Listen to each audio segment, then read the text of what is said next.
Bonjour à tous et bienvenue sur notre chaîne. Aujourd'hui, nous vous proposons de découvrir en avant-première le résumé complet de l'épisode 1085 d'Ici tout commence. Diffusé le mercredi 8 janvier 2025. Préparez-vous à plonger dans un épisode riche en tensions, émotions et surprises. Dans cet épisode, Joachim est confronté aux conséquences de ses actes après un geste regrettable, tandis que Clotilde tente de le soutenir face à son deuil dévastateur. Pendant ce temps, des mystères entourent un étrange squatteur dans le cabanon, et les élèves sont mis au défi entre tradition et rebondissements inattendus. Entre drame, réconciliation et moments d'humour. Cet épisode promet de captiver les spectateurs. Restez avec nous pour tout savoir sur les intrigues et les choix décisifs de vos personnages préférés. Dans l'épisode à venir de Ici tout commence. Les tensions atteignent leur paroxysme alors que Joachim est mis à pied après un geste regrettable. Maya, témoin des événements, est claire dans sa position. Peu importe la douleur de la perte de Martha, cela n'excuse en rien les actions de Joachim. Pour elle, Léonard doit immédiatement rapporter l'incident à Antoine.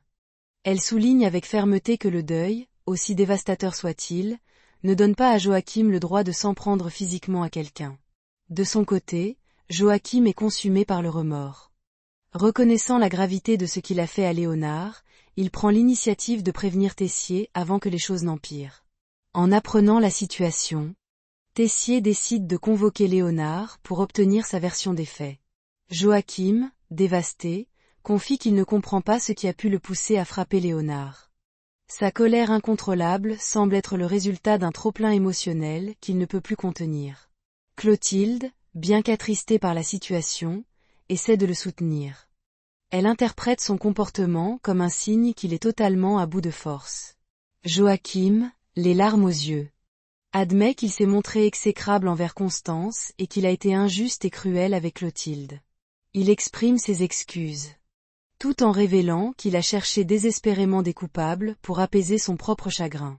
Clotilde, bien qu'affectée, semble comprendre qu'il traverse une phase de douleur intense où la colère se mêle à un profond désespoir. Cependant, la douleur de Joachim va bien au-delà de ses erreurs. Il pleure la perte de Martha, incapable d'imaginer comment il pourra continuer à vivre sans elle. Ce moment poignant le montre vulnérable, brisé par le deuil et le poids de ses actions récentes. Pendant ce temps, Léonard reçoit un SMS inattendu. Lui et Gaspard sont convoqués dans le bureau de Tessier, signe que l'incident va être officiellement abordé. Cette convocation ajoute une couche de suspense, laissant les spectateurs se demander quelles conséquences cet événement aura sur l'avenir de Joachim et des autres personnages impliqués. Dans la partie suivante, Tessier intervient avec une main ferme mais mesurée pour gérer les récentes tensions qui ont secoué l'Institut. Après avoir pris connaissance des événements impliquant Léonard et Gaspard, il leur impose une sanction claire, 3 semaines de plonge chacun. Il en profite pour les mettre en garde sévèrement. S'il entend encore parler d'histoires de fantômes ou de comportements similaires, ce sera l'exclusion directe. Cette décision reflète le style habituel de Tessier, mêlant autorité et pragmatisme. En ce qui concerne Joachim, Tessier fait preuve d'une approche plus compatissante, conscient du poids du deuil qui l'écrase. Il annonce une mise à pied de 2 semaines. Estimant que Joachim a besoin de temps pour digérer la perte de Martha, plutôt que de subir davantage de pression. Cette décision, bien que ferme, est teintée d'une compréhension rare venant de Tessier, qui semble reconnaître la fragilité de Joachim en ce moment. Touché, Joachim le remercie sincèrement de ne pas l'avoir renvoyé. Un geste qui pourrait marquer un début de répit dans sa descente émotionnelle. De son côté, Clotilde prend l'initiative d'aider Joachim à se recentrer et à trouver une échappatoire temporaire à ses tourments. Elle lui propose de partir 2 semaines près du Vésuve. Une idée qu'elle juge bénéfique pour l'aider à se reconstruire et prendre du recul sur la situation. Antoine, sensible à la gravité de l'état de Joachim, accepte de reporter ses cours pour faciliter ce départ. Ce geste de soutien montre une volonté collective d'aider Joachim à se relever, malgré les tensions récentes. Dans cet épisode plein de mystères et de révélations, Joachim est convaincu qu'un squatteur s'est installé dans son cabanon. Tout a commencé lorsqu'il a découvert des emballages de barres de céréales abandonnés, un signe évident que quelqu'un y séjourne en secret. Intrigué mais méfiant, Il décide d'en parler à Antoine pour éclaircir la situation. Cependant, avant même de pouvoir agir, Joachim surprend une silhouette entrer furtivement dans le cabanon. Prenant son courage à deux mains, il ouvre la porte et, abasourdi, laisse échapper « C'est toi ? Comment c'est possible ?» Le spectateur est alors conduit à croire qu'il est face à Cléo. Mais le mystère reste entier, laissant planer un suspense haletant. Pendant ce temps, Angèle est occupée à faire visiter les chambres d'hôtes à deux potentiels clients, Alice, visiblement charmée par les lieux, et Stanislas, qui montre un vif intérêt. Cette intrigue légère apporte un contraste bienvenu aux tensions dramatiques de l'épisode. De son côté, Carla traverse une période compliquée dans sa relation avec Bérénice. Elle confie à Suleiman qu'un véritable mur semble s'être érigé entre elles.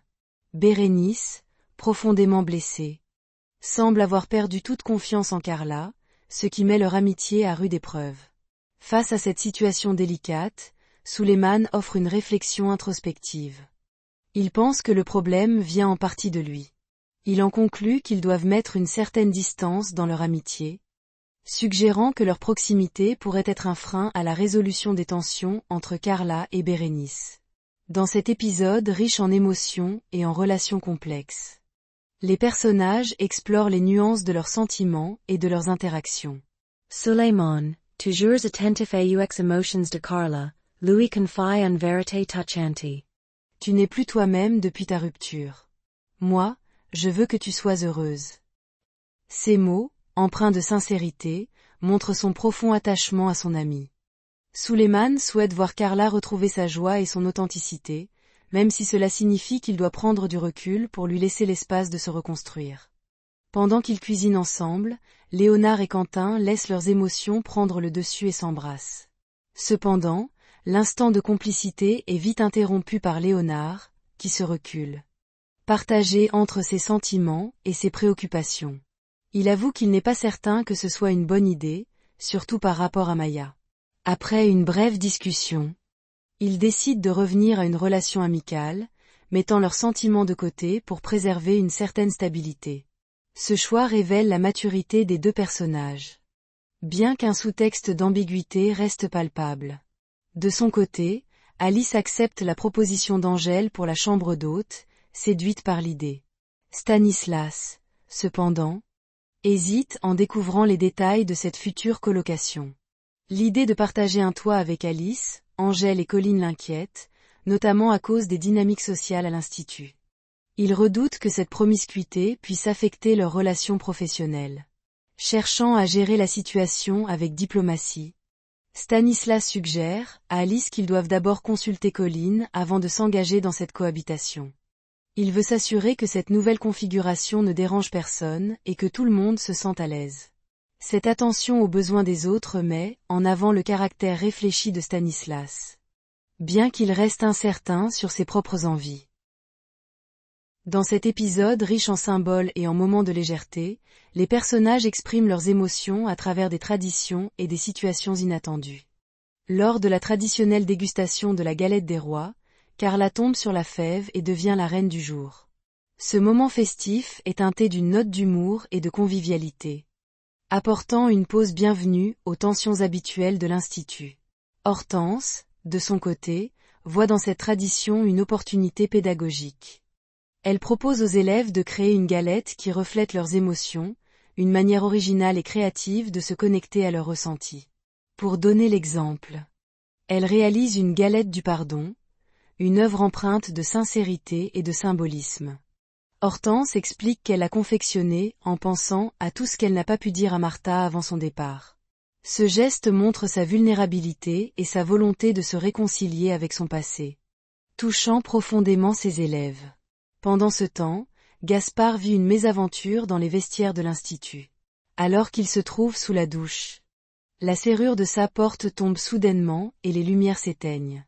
Pris au dépourvu, il soupçonne immédiatement Maya d'être derrière cette farce, ce qui ajoute une couche de tension comique.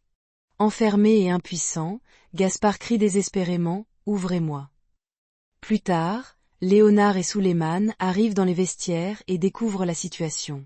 Plutôt que de l'aider immédiatement, ils s'amusent un peu de sa détresse. Avec un sourire en coin, il lui demande de prononcer le mot magique. Gaspard, agacé mais sans autre choix, cède et dit « s'il te plaît ». Ils finissent par ouvrir la porte, concluant cet incident sur une note humoristique et légère.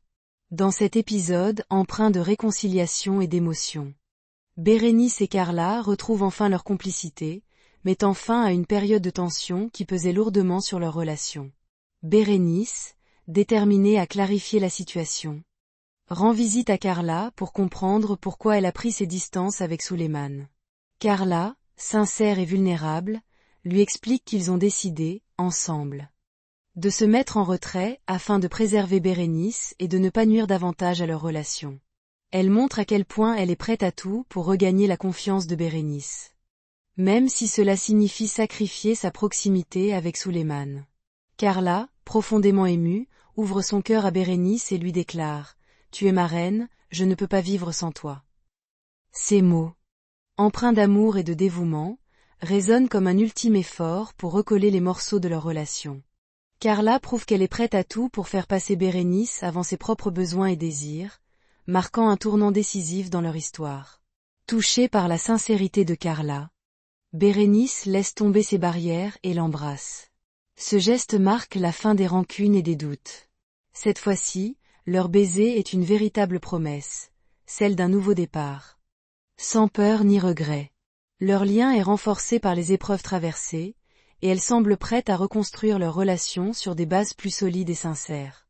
Dans cet épisode, les dynamiques de cohabitation et de relation prennent une tournure à la fois pragmatique et légèrement cocasse.